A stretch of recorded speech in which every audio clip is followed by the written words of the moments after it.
विद्या प्रतिष्ठान के द्वारा संचालित साप्ताहिक वैदिक कक्षा में आप सभी महानुभावों का स्वागत है। आज का जो ये पावन पर्व है, कल गुरु पूर्णिमा है और गुरु पूर्णिमा हमारे भारतीय ज्ञान परंपरा की दृष्टि से बहुत बड़ा पर्व है। उसकी पूर्व संध्या पर आज हमारे बीच वैदिक विद्या के निष्णात विद्वान, परंपरा और ऋषि परंपरा के संवाहक सदृश आचार्य आनंद जोशी जी हमारे बीच उपस्थित हैं। और आपसे मैंने प्रार्थना की थी कि भारतीय ज्ञान परंपरा के विषय में जो भगवान नारायण से चलकर जो आद्य ज्ञान है, जो अविच्छिन्न परंपरा है ज्ञान की, वो गुरु परंपरा के माध्यम से अद्यावधि हमारे बीच उपस्थित है। यथावत अक्षरशः उसके जो रहस्य हैं गुरु शिष्य परंपरा के, यह आश्चर्य है कि हम लोगों के यहाँ जो गुरु शिष्य परंपरा है वो बहुत ही सुदृढ़ परंपरा है। और इसी परंपरा के विषय में आचार्य चरण से मैं प्रार्थना करूंगा कि हम लोगों को उपदेशित कर आप्यायित करने की कृपा करें। पंडित जोशी जी।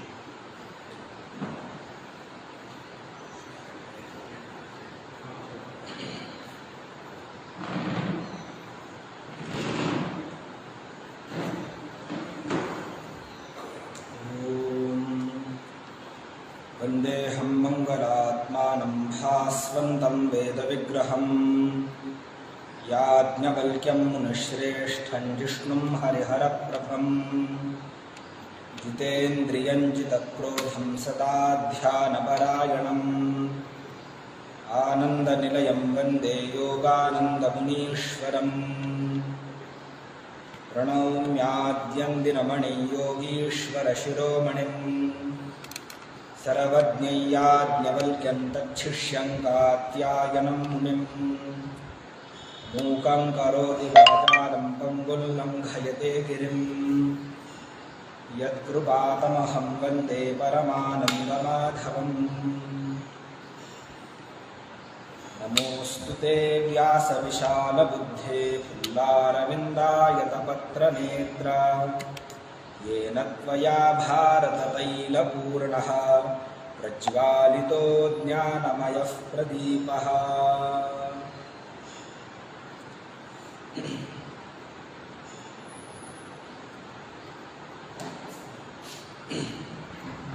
भगवती हरसिद्धि समेत भगवान अवंतिकानाथ राजाधिराज महाकाल के चरणों में दंडवत प्रणाम करते हुए सभी के लिए वेद कक्षा इस स्तुत्य उपक्रम में गुरु तत्व एवं गुरु परंपरा इस विषय पर आज का चर्चा सत्र होगा। व्याख्यान इसके लिए नहीं बोलूँगा। गुरु एक ये जो तत्व है एक उसमें ही बहुत बड़ा महान है। इसमें व्याख्यान करने का मैं इसके लिए अभी बहुत कनिष्ठ हूँ, तो भी उसके ऊपर प्रयास करूँगा जो लौकिक दृष्टांत एवं साक्षात दृष्टांत के साथ अपने निजी जीवन में भी गुरु का कितना महत्व है इस पर प्रकाश एवं चर्चा करेंगे।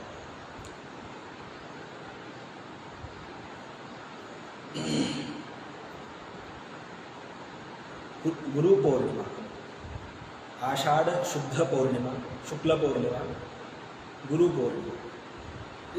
इस दिन में और एक विशेष है, व्यास पूर्णिमा भी है। आज के मतलब कल के दिन महर्षि वेदव्यास जी का, उनके अवतार का आविर्भाव हम अवतार ही बोलेंगे, क्योंकि वो साक्षात भगवान नारायण के स्वरूप है। अचतुर्मुखो ब्रह्मा द्विबाहुरपरो हरि अभाललोचन शंभु भगवान बादरायण। उनके जो कार्य के ऊपर एवं तत्सम ही और एक महर्षि थे, उनको भी मैं वेद व्यास जैसा संबोधित करूंगा। चर्चा में उनका भी हम उल्लेख लेंगे। तो महर्षि वेद व्यास जी का जन्म महर्षि पराशर मुनि के एवं माता सत्यवती से उनका जन्म हुआ। उनका जन्म का नाम है कृष्णद्वैपायन। वो नाव में हुआ, इसलिए वो कृष्णद्वैपायन हुआ। फिर पश्चात व्यास ऐसी पदवी कैसे प्राप्त हुई, इसके लिए एक लघु कथा आती है। जब कल्पादि में वेद राशि एक ही थी, जिसको यजुर्वेद संज्ञा थी, तब शांखासुर नामक एक हयग्रीव दैत्य वेद का हरण करते और वेद का हरण करके सप्त पाताल लोक में छुप गए। तो भगवान नारायण ने वराह रूपी अवतार में उस दैत्य का संहार करके वेद को दो भाग में विभाजित। एक भाग परमपिता ब्रह्मा जी के पास रख दिया और एक भाग भगवान आदित्य के पास रख दिया।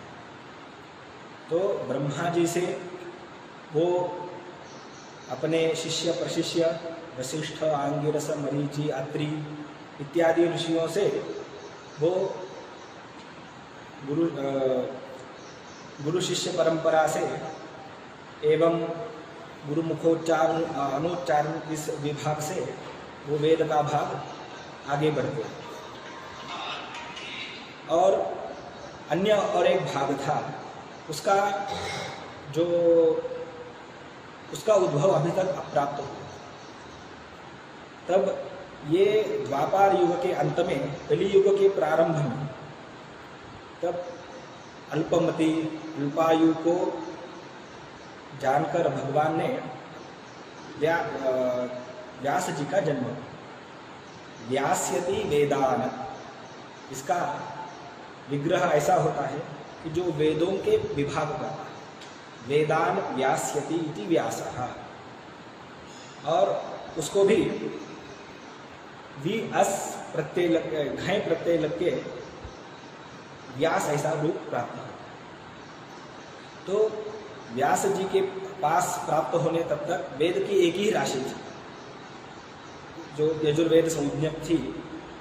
फिर बाद में व्यास जी ने वो जो आने वाली जो पीढ़ी है कलियुग की, अल्पायु अल्पमति एवं वेद के प्रति बहुत कम प्रशंसक एवं उसके भक्त रहने के कारण उसका 4 भाग में विभाजन, ऋग्वेद, यजुर्वेद, सामवेद एवं अथर्ववेद। इसका चारों के जो उनके शिष्य थे, पैल, वैशंपायन, सुमंत, जैमिनी इत्यादि, उन चारों को अनुक्रम एक एक वेद दिया एवं उसके अनुसार, उसके विभागानुसार उनके काम भी उनको। जैसे ऋग्वेद को हौत्र दिया, यजुर्वेद को आध्वर्य दिया, सामवेद को औद्गात्र दिया एवं अथर्ववेद को ब्रह्म। इसका संक्षिप्त हम देखेंगे। ये जो 4 ऋत्विग हैं, इनकी यागों में उनकी उपयोगिता है। एक याग करने में हौत्र मतलब जो मंत्रों के पठन करते हैं, जो यागों में एवं मंत्र पठन का जिनके ऊपर जिम्मेदारी होता है, वो होते हैं। जो उस मंत्र का पठन करता है उसको हौत्र बोलते हैं। और याग का जो मुख्य ऋत्विग होता है, हम भी आजकल के भाषा में ये बोलते हैं कि आज के अध्वर्यु ये है, आज के अध्वर्यु श्रीमान जी है। तो अध्वर्यु सबसे बड़ा मुख्य काम होता है, जिससे कि यागों में याग सामग्री का सामग्री बनाना, यज्ञ पात्रों का शुद्ध करना एवं हवनीय द्रव्य बनाना, हवनीय द्रव्यों में उसका हवन करना, उसका याग करना, देवतोद्देश्य से उसका त्याग करना, ये सभी अध्वर्यु का काम है। और इसमें जो गीत मंत्र आते हैं, जो गायन से भगवान को संतुष्ट करते हैं, जो उद्गीत ऐसा उसको कहते हैं, वो उद्गाता को दिया, वो सामवेद एवं उस पूरे याग की रक्षा करना एवं वहाँ क्या कृताकृत हो रहा है एवं सभी विधि ठीक से हो रही है या नहीं, ये सभी का कार्य ब्रह्मा को दिया, वो अथर्ववेद। यहाँ तक एक परंपरा भगवान ब्रह्मा जी से एक परंपरा यहाँ तक आई। इस परंपरा का नाम है ब्रह्म संप्रदाय। ये संप्रदाय में हो तब तक एक ही परंपरा या एक ही संप्रदाय उपलब्ध था पूरे ब्रह्मांड में। उसके पश्चात भगवान याज्ञवल्क्य जी का जन्म, सुनंदा, माता सुनंदा एवं महर्षि वाजसनी ब्रह्मरात, ऐसे उनके माता पिता का नाम, उनसे भगवान याज्ञवल्क्य जी का जन्म हुआ। यज्ञानाम वल्कः, जो यज्ञों के वक्ता है या रक्षक है, ऐसे याज्ञवल्क्य उनके पिताजी का नाम। तस्मात् अपत्यः, उनके पुत्र याज्ञवल्क्य, वाजसनेय, याज्ञवल्क्य इत्यादि उनके अभी भी नाम प्रचलित है। तो सर्वप्रथम उन्होंने विदग्ध शाकल्य महर्षि से ऋग्वेद का अध्ययन किया। वो जन्मतः ही बहुत मेधावी छात्र थे। उनके पिता तो पूरे उस विभाग के बहुत बड़े अन्नदाता थे। वाजसनी उनका नाम था। वाज मतलब अन्न, सनी मतलब दान देने वाला। जो उनके ही पुत्र वाजसनेय, उनके वो मेधावी पुत्र, उन्होंने ऋग्वेद का अध्ययन किया। फिर बाद में दैव दुर्विलास से, दैववश इससे ऋग्वेद का अध्ययन किस कारणों से उन्होंने त्याग किया। फिर अपने ही जो मातुल मामा जी थे महर्षि वैशंपायन, जो व्यास जी के द्वितीय शिष्य, उनके पास उन्होंने यजुर्वेद का अध्ययन किया। फिर अपने गुरु एवं शिष्य के वाद के लिए वाद हुआ, उससे फिर उनको यजुर्वेद भी फिर गुरुजी को उन्होंने वैशंपायन महर्षि को सौंप दिया। ये कथा अभी तक हमें यहाँ प्राप्त होगी। इस कथा का तात्पर्य ये है कि वेद को लिया, वेद को छोड़ दिया एवं अपने गुरुजी का, अपने दोनों गुरुजी का उन्होंने अवमान किया।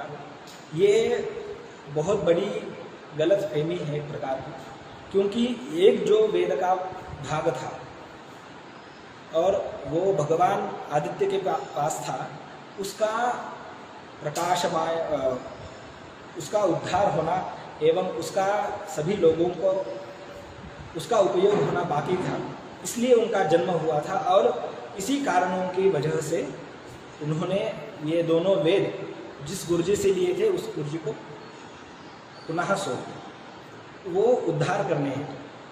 फिर बाद में मनुष्यों से वेद का प्राप्ति नहीं करना है एवं उसका तात्पर्य भी कुछ नहीं है, इसे वो प्रतीत हो करके फिर बाद में 24 लाख गायत्री जप करके, गायत्री पुरस्चरण करके, फिर बाद में उन्होंने भगवान आदित्य को प्रसन्न कर उनके रथ में आरूढ़ होकर स्वयं चारों वेदों का ग्रहण किया। आज वैसी ही पदवी जो वेद व्यास एक पदवी थी, ये कोई व्यक्ति विशेष नहीं है, एक पदवी है जो वेदों के चारों विभाग उन्होंने किए थे। वैसी ही वेद व्यास पदवी भगवान योगीश्वर याज्ञवल्क्य जी को भी प्राप्त है। आज वो चलन में एवं प्रचार में बहुत कम होने के कारण लोगों में यही धारणा हुई है कि भगवान योगेश्वर याज्ञवल्क्य सिर्फ यजुर्वेद की ही प्रणेता है, एवं वो इसका गलत भी बहुत लोगों ने प्रचार किया कि वो गुरुद्रोही थे। जो चारों आश्रम है, ब्रह्मचर्य, गृहस्थ, वानप्रस्थ, संन्यास, जो चतुर्थ जो तुरीय आश्रम के जो प्रणेता है उसके सर्वप्रथम सन्यासी है। गृहस्थाश्रम का जो मुख्य विषय है, गृहस्थाश्रम में कैसे जीना है एवं कैसे यापन करके उसको कैसे प्रपंच करते करते परमार्थ की प्राप्ति करना, वो महर्षि योगेश्वर याज्ञवल्क्य से अन्य कोई आज उपलब्ध होंगे, ये तो उनकी अवमान ये होगी। तो उन्होंने चारों वेदों को प्राप्त कर लिया। उसमें अनुक्रम से ऋग्वेद की शांखायन शाखा है, यजुर्वेद की 15 शाखा है जो काण्व माध्यम आज प्रचलित है, एवं सामवेद की कौथुम शाखा है, एवं अथर्ववेद की शौनक शाखा है। ना कि वो एक ही वेद के थे, वो चारों वेदों के भी प्रणेता थे। फिर बाद में उनसे उनके शिष्य, प्रशिष्य, प्रशिष्य से वो वेदों की परंपराएं हमें यहाँ प्राप्त मिलती है। यहाँ 2 संप्रदाय मिलते हैं, एक ब्रह्म संप्रदाय एवं एक आदित्य संप्रदाय। उसको एक और भी अपर नाम कहते हैं अयातयाम। जो चारों ये संप्रदाय है चारों वेदों के, आदित्य संप्रदाय को अयातयाम भी कहते हैं, क्योंकि ये जो वेद प्राप्त हुआ है वो किसी एक व्यक्ति से नहीं, या जो जीवन मरण के जो इससे जो जन्मा है मनुष्य से प्राप्त नहीं हुआ है, साक्षात भगवान से प्राप्त हुआ है। इसके लिए उसको शुद्ध कहते हैं, शुक्ल कहते हैं। एवं शुक्ल कृष्ण का जो यजुर्वेद में 2 भेद है शुक्ल कृष्ण का, उसके ऊपर थोड़ा सा देखेंगे कि जो व्यवस्थित प्रकरणम यजुः कहते हैं, कि उनमें जो प्रकरण कहा है, संहिता, ब्राह्मण, उपनिषद, आरण्य, एवं ये सभी पृथक है, इसमें सभी शुद्ध है, इसके लिए उसको एक नाम है शुक्ल। और कृष्ण को क्यों कहते हैं कि वहाँ संहिता, ब्राह्मण, उपनिषद, आरण्य ये सभी सम्मिश्र है। जो अनभिज्ञ है, वेद को सिर्फ श्रवण करते हैं, उन्हें ये संशय आएगा कि ये कौन सा भाग है, ये मंत्र भाग है, ये ब्राह्मण भाग है, ये उपनिषद भाग है, या ये आरण्यक भाग है। ये चारों भी सम्मिश्र होने के कारण उसको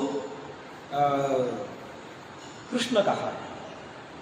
उसको और भी कहते हैं कि चरण व्यूह में बुद्धि मालिन्य हेतुत्वात्, कि जहाँ बुद्धि मलिन होती है, मलिन का शाब्दिक अर्थ मलिन मतलब ऐसा जो अनुचित ऐसा नहीं, जिससे भ्रमित हो जाती है कि ये कौन सा भाग है।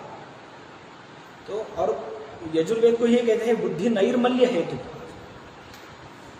तो ये दोनों कृष्ण और शुक्ल के 2 कारण हैं कि यजुर्वेद को शुक्ल क्यों कहते हैं और दूसरे यजुर्वेद को कृष्ण क्यों कहते हैं।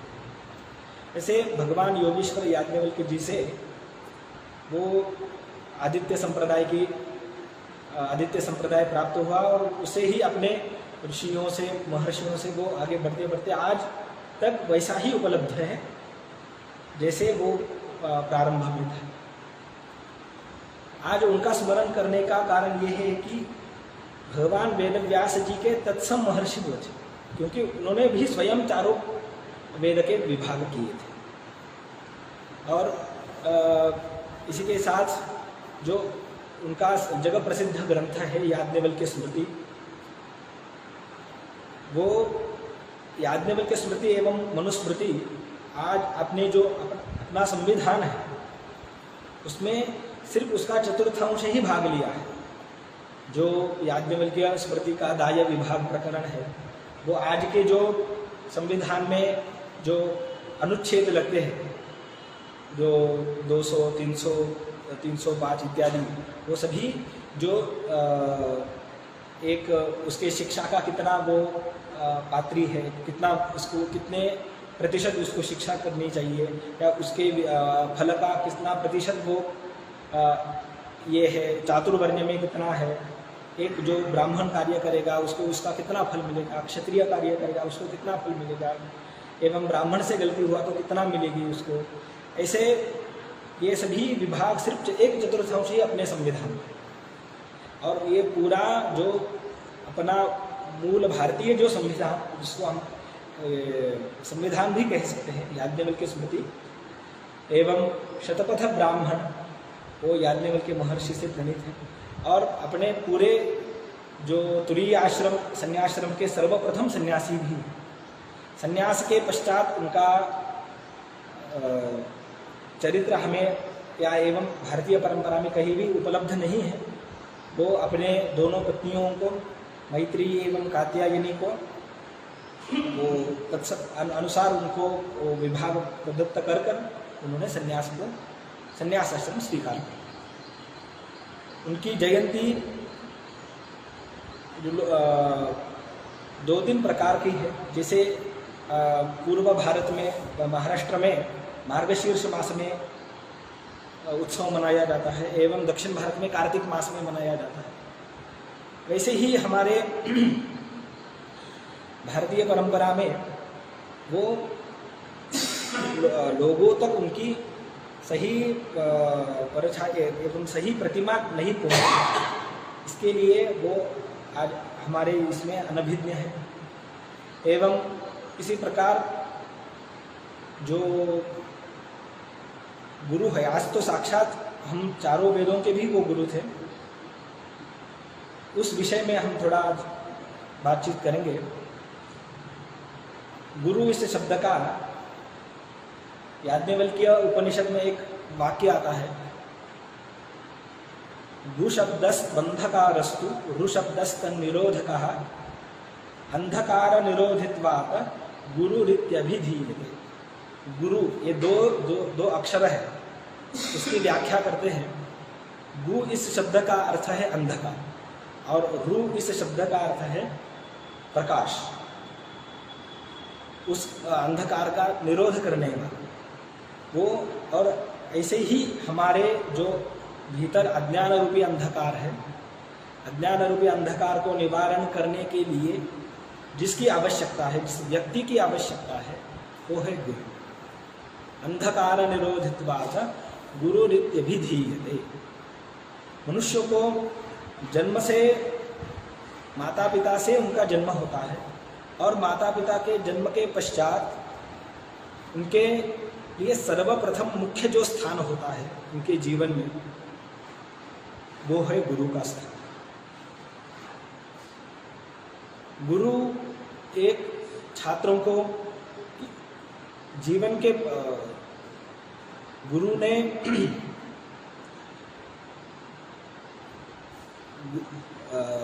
एक वचन आता है, हरे रुष्टे गुरुस्त्राता गुरोरुष्टेन कश्चन, गुरुस्त्राता गुरुस्त्राता गुरुस्त्राता न संशय। कि भगवान जी भी हमारे ऊपर रुष्ट हुए, कोपित हुए हैं।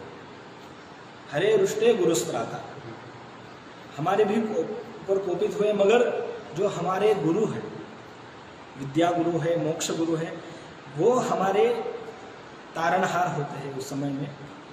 मगर यदि हमारे गुरु ही हमारे ऊपर क्रोधित हुए हैं, गुरु ही रुष्ट हुए हैं हमारे ऊपर, तर इस त्रिवार बोलते हैं, गुरुस्त्राता गुरुस्त्राता गुरुस्त्राता न संशय, उनके लिए ही वो तारणहार गुरु ही है। तो जीवन के हर एक इसमें, तो विद्या के विषय में हो, वाणिज्य के विषय में हो, एवं पूरे ब्रह्मांड के कौन से भी विषय में हो, उसको यदि जानकारी किसी भी प्राप्त करनी है तो गुरु के बिना वो आज अप्राप्त है। और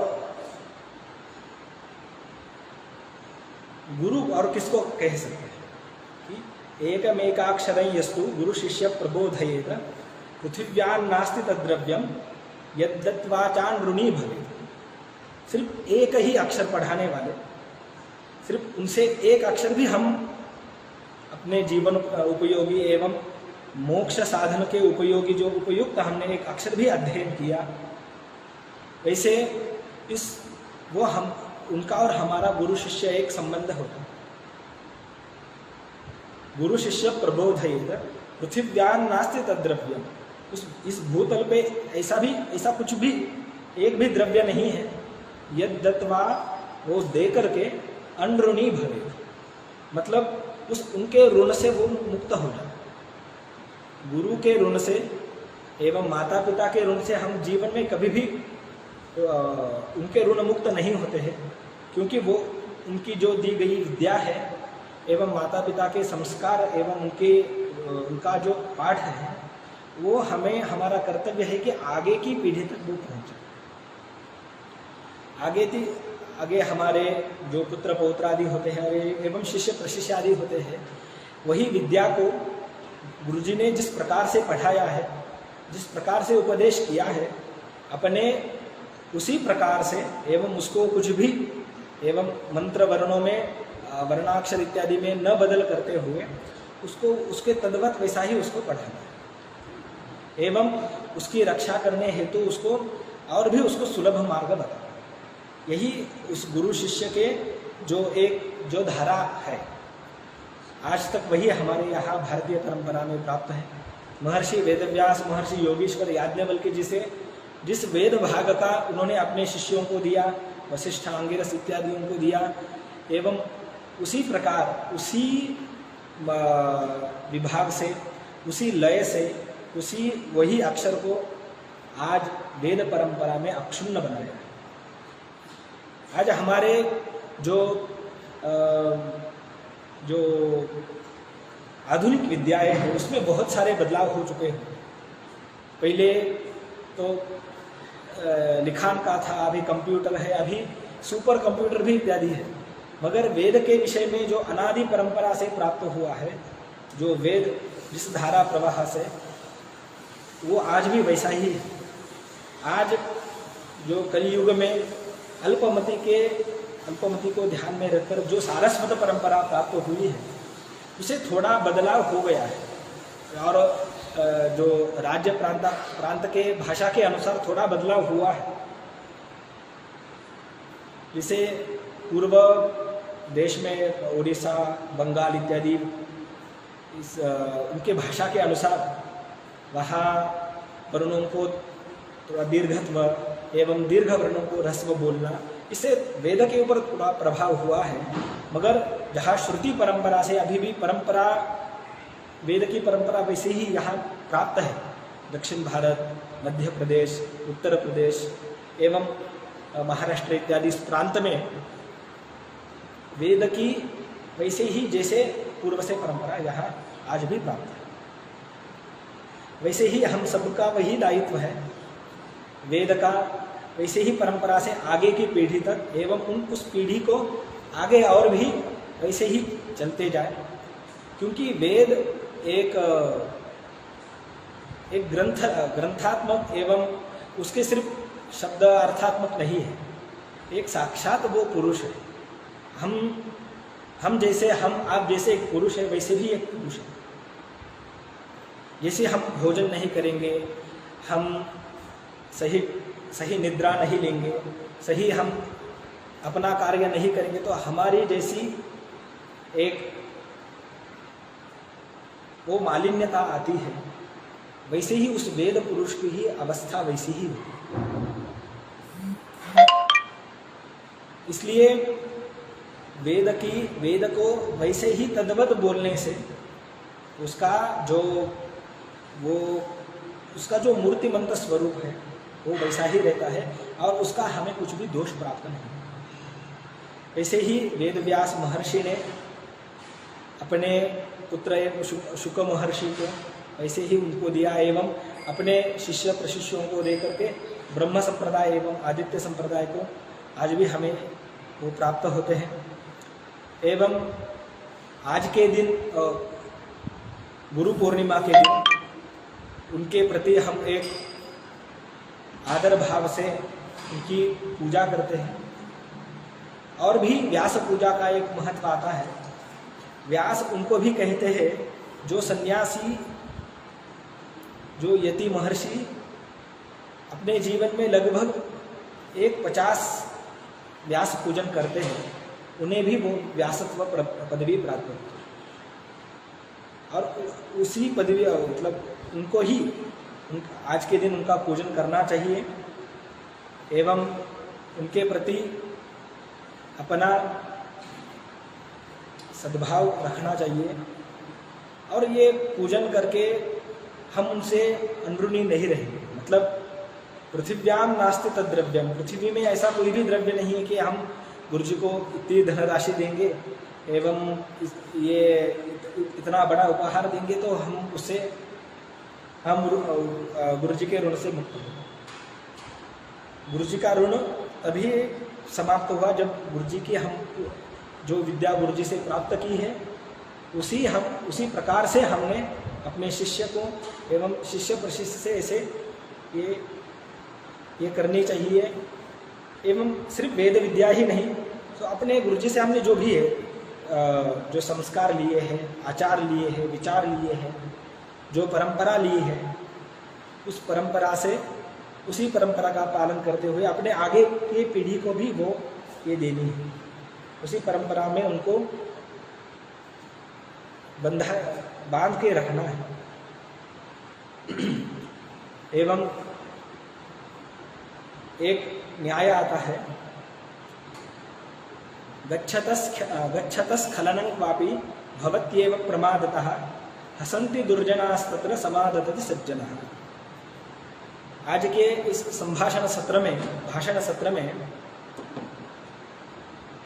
मुझसे जो आज के प्रयास में मुझसे जो ये हुआ, जो भाषण हुआ, जो वार्तालाप आपसे हुई, गच्छतस खलनं क्वापि, जो चलते चलते तो कोई एक व्यक्ति चलते चलते गिर जाता है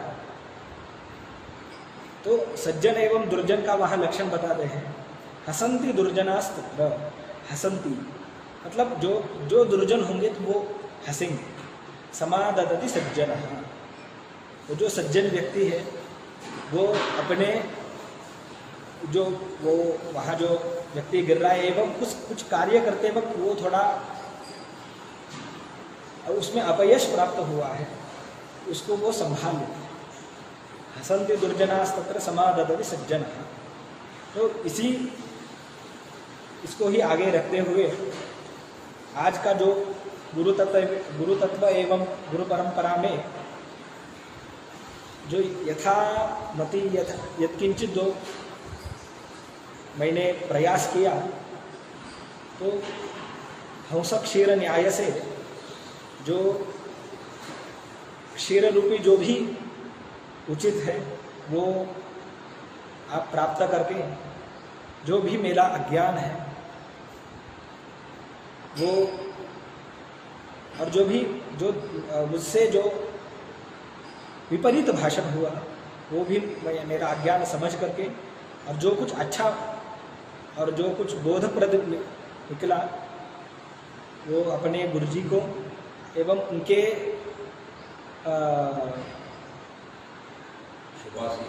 उनके आशीर्वाद से ही है और उनको ही पूरा समर्पित है।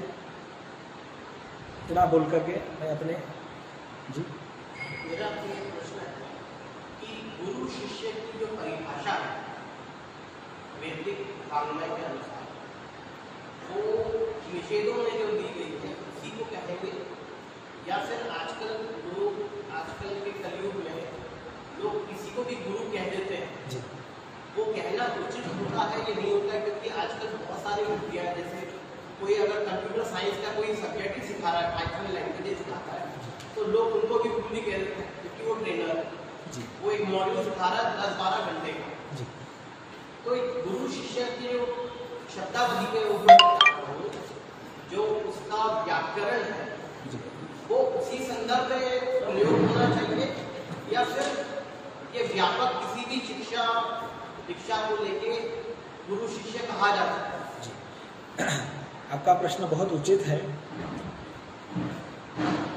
गुरु शिष्य का जो संबंध होता है वो जैसा होता है वैसे मेरी हिंदी का थोड़ा जो स्टैंडर्ड है आगे पीछे होगा, तो भी मेरी जो भावना है उसको समझिए। जैसे पिता पुत्र का होता है कि कुछ समय के लिए तो पुत्र अपने पिता को ये मेरे पिता है ऐसा तो नहीं बोलता, और वैसा ही गुरु शिष्य का संबंध होता है। और एक बार मैंने किसी एक व्यक्ति को या किसी व्यक्ति ने मुझे शिष्य ऐसा स्वीकार कर लिया तो उन व्यक्ति का और मेरा दोनों का भी अन्योन्य संबंध हो जाता है आजीवन। और वो संबंध दोनों भी सभी प्रकार से चलता है कि सिर्फ उतना ही नहीं कि आमुष्मिक, मतलब इस लोक से भी वो यदि वो व्यक्ति जाएंगे तो उसका वो संबंध हो जाता है। तो ये तथाकथित आज के लिए तो वो संबंध कहना अनुचित होगा, क्योंकि उनको भी गुरु नहीं कह सकते। कि देखिए आज आपने जो उदाहरण दिया था विज्ञान एवं इत्यादि, इसके लिए एक वचन आता है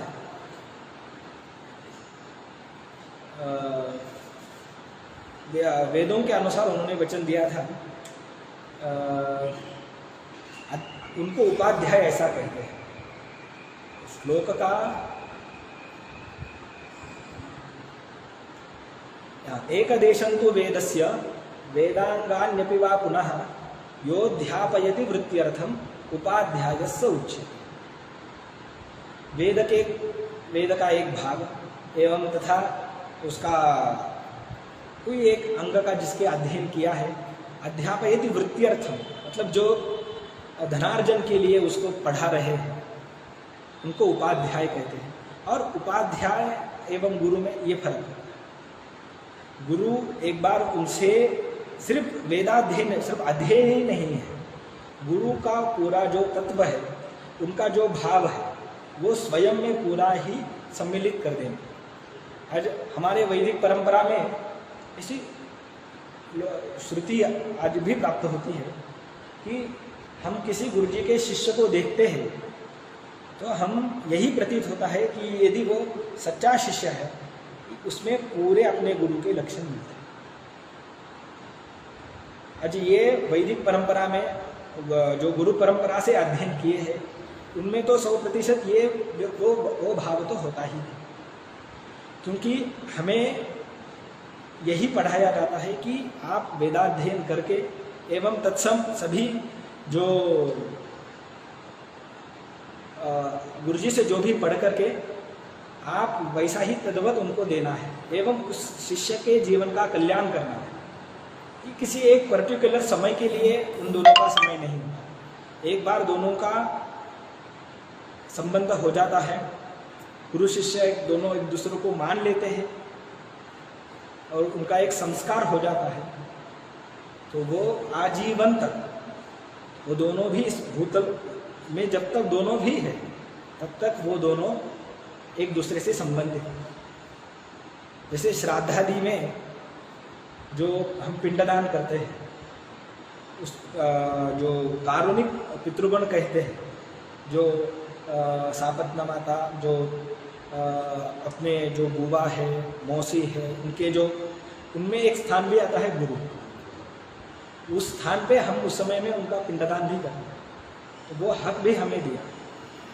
तो वो आज के जो आधुनिकी विद्या के जो ये है, तो कुछ समय के लिए ही उनका संबंधित रहता है।